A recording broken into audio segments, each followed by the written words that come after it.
Forget everything you think you know about tarot being a tool for predicting the future or reading your fate.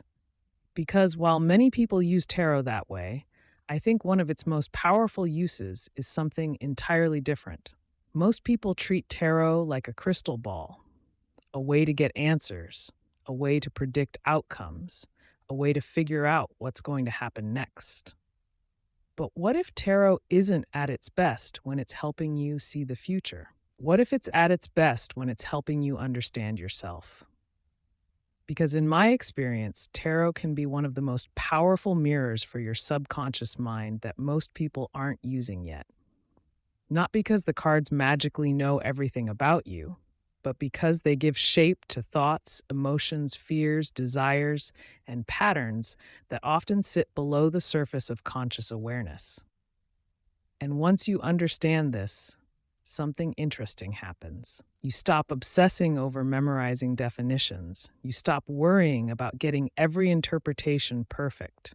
And you start using your deck in a much more personal way, as a tool for self reflection, a tool for emotional awareness, a tool for understanding what is actually happening inside you. Today, I want to show you how to do exactly that. Because tarot isn't just something you read, it's something you can use. And by the end of this video, you'll have a simple framework for turning your tarot deck into a practical self care tool that helps you feel more grounded, more present, and more connected to yourself. Think about the last time you pulled a tarot card and had an immediate reaction.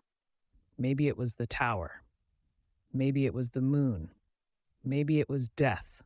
Before you even opened a guidebook, something happened. You felt something. You reacted to something, and that's where the mirror effect begins. One of the reasons tarot can feel so personal is because imagery speaks to a different part of the mind than logic does.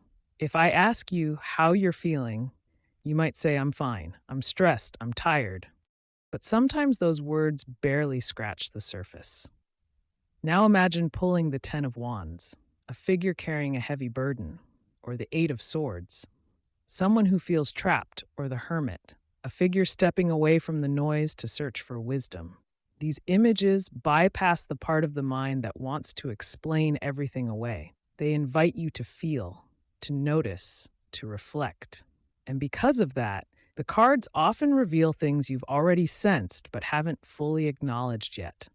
That's why two people can pull the same card and see completely different things.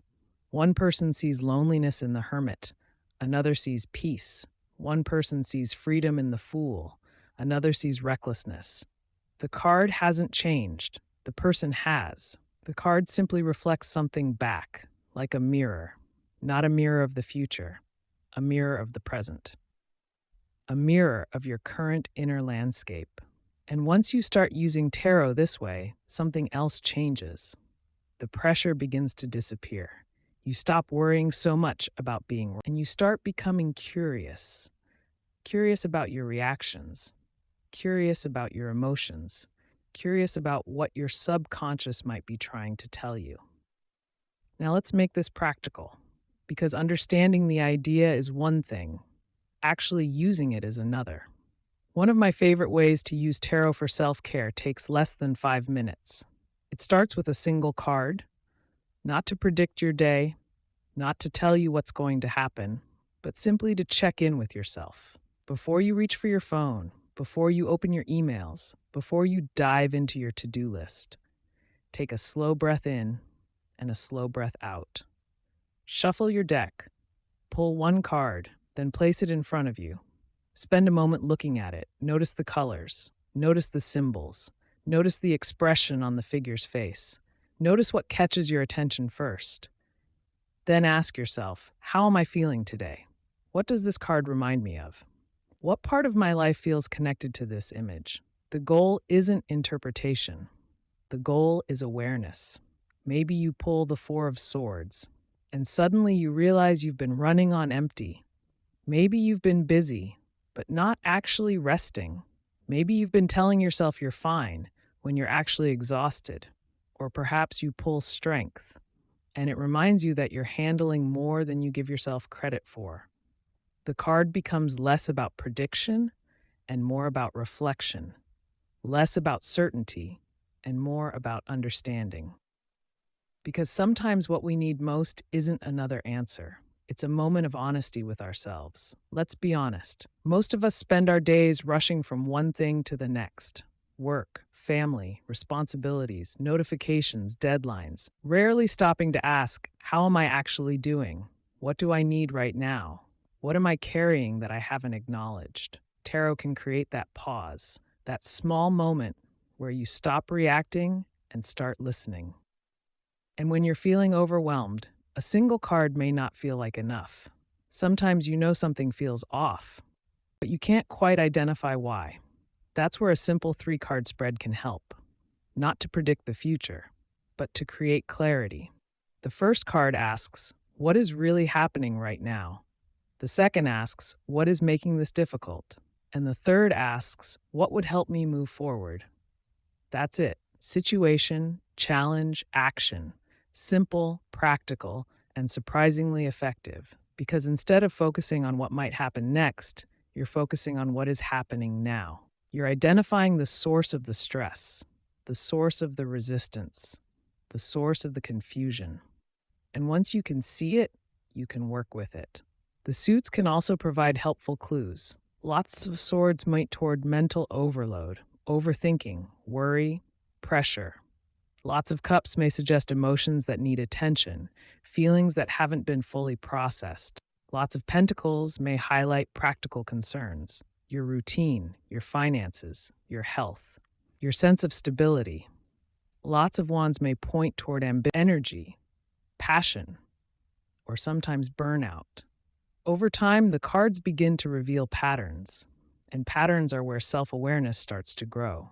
This is also where journaling can become incredibly powerful, because insights are easy to forget. Writing slows everything down. It helps you turn a passing thought into something tangible. After pulling a card, try asking yourself, what is this card encouraging me to notice? What belief might be limiting me right now? What would a healthier perspective look like? What am I avoiding? What needs more attention? You don't need to write pages. A few honest sentences is enough. The goal isn't creating the perfect journal. The goal is creating a record of your reflections. And after a few weeks, something interesting starts to happen. You begin noticing recurring cards, recurring emotions, recurring lessons, recurring themes. And those patterns can tell you a lot about yourself. Not because the cards are predicting your future, but because they're helping you pay attention to your present. Energy, that's really what self-care is. Not fixing yourself, not becoming perfect, not eliminating every difficult emotion. It's learning to pay attention, learning to listen, learning to respond to yourself with awareness instead of judgment. The real power of tarot isn't in a single reading. It's in the relationship you build with the practice over time. Life changes. Challenges come and go. Stress levels rise and fall, but the cards can become a consistent place for reflection, a place where you pause, breathe, and reconnect with yourself. And here's something I think every beginner needs to hear. You do not need to memorize all 78 cards. You do not need to know every symbol. You do not need to perform perfect readings. You simply need to be willing to show up. One card, one question, one moment of reflection at a time. That's enough. Before we finish, I want to leave you with this. Perhaps the greatest gift tarot offers isn't